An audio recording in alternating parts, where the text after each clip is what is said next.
Arrogant new boss orders me to delete crucial safety backups to save money. My new manager with zero technical experience decided that our expensive off-site server backups were a waste of budget because we hadn't used them in 5 years. My arrogant new boss, who couldn't even turn on a monitor without help, decided he knew better than my 10 years of IT experience. He ordered me to delete our company's entire disaster recovery system just to save a few $1,000s a month in his budget. I repeatedly warned him that this would be catastrophic, but he mocked me and demanded I do it anyway. So I got his order in writing, deleted the backups, and sat back to watch the fireworks explode during the busiest sales day of the year. I am a 35-year-old senior systems administrator for a mid-sized e-commerce company that deals in specialized automotive parts. My job is basically to keep the digital lights on. If our servers go down, the company loses about $20,000 an hour in sales. My team and I built a robust infrastructure over the last decade, and our pride and joy was our triple redundant backup system. We had on-site backups for quick restoration, and more importantly, we had expensive, real-time off-site cloud storage in a secure data center 3 states away. This was our catastrophic insurance policy. If our office building burned down tomorrow, we could spin up our entire operation from the cloud in less than 4 hours. It cost a lot of money, but it was non-negotiable essential insurance. Enter Chad. About 3 months ago, our old competent IT director retired. Upper management, in their infinite wisdom, hired Chad to replace him. Chad was an external hire with a shiny MBA and absolutely zero background in technology. He was the type of guy who used buzzwords like synergy and streamlining in every sentence and wore way too much cologne. Chad's only goal was to cut costs to impress the CEO and secure a fat quarterly bonus for himself. He started micromanaging everything, questioning expenses he didn't understand. Last Tuesday, Chad called me into his office. He had the monthly budget report open on his screen. OP, he started, pointing a finger at a line item. Explain this expense.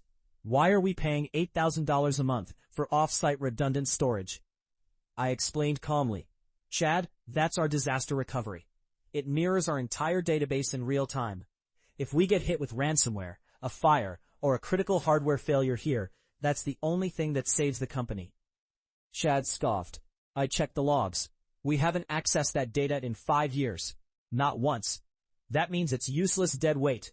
That's nearly $100,000 a year we are lighting on fire just for your peace of mind.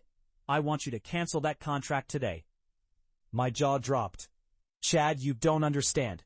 You don't use car insurance every day, but you keep paying for it because it protects you if disaster strikes. That off-site storage is our peace of mind. But you don't cancel it because you haven't had a crash in 5 years. If I cancel that, we have no safety net. One bad power surge could wipe us out.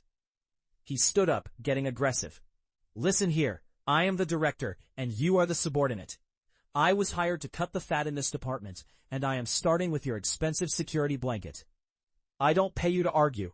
I pay you to execute orders. Cancel it. Now. I knew right then there was no getting through to him. A wicked sense of calm washed over me. It was time for malicious compliance.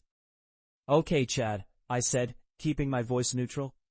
But because this goes against every best practice in my industry and poses a critical risk to the business, I need you to send me that order in an email. I need it in writing before I touch anything. He laughed arrogantly. Fine. If you need a permission slip to do your job, I'll send it. 5 minutes later, I received an email from Chad, CCing his own boss, the VP of Operations. It read, OP, per our discussion, cease the off-site storage contract immediately. We are wasting budget on redundancy we do not use. Get it done today. Chad.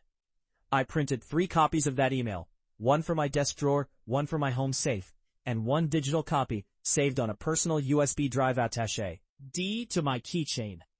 Then I called our cloud provider and canceled the contract. The safety net was gone. Fast forward to yesterday, Cyber Monday, the single biggest sales day of the year for our industry. We usually do about $3 million in sales in a 24-hour period. At 9:45 a.m., The main server room suddenly got very loud. The primary cooling unit had suffered a catastrophic failure. Before the backup AC could kick in, the temperature spiked dramatically. 2 of our main database drive arrays overheated and simultaneously failed. Our website instantly went dark. The phones in customer service started lighting up. Panic spread through the office like wildfire. Chad stormed into the server room, sweating profusely. "What is happening? The CEO is screaming at me. Why is the site down during Cyber Monday peak hours?" "The primary drives melted down due to the heat spike," I said calmly, looking at a dead monitor. "Well, fix it. Restore from the backups. How long will it take? 10 minutes? 20? I turned to him slowly. "Well, the on-site local backups are on the same rack that just overheated. They are likely corrupted, but that usually wouldn't be a problem." Chad's face turned pale ghost white. "What do you mean?" "Usually," I'll continued, raising my voice slightly so the gathered crowd of panicked executives in the hallway could hear, "I would just spin up the off-site cloud recovery system. We'd be back online in about 2 hours. I paused for effect.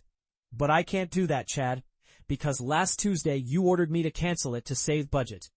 "I never said that," he screamed, lying through his teeth.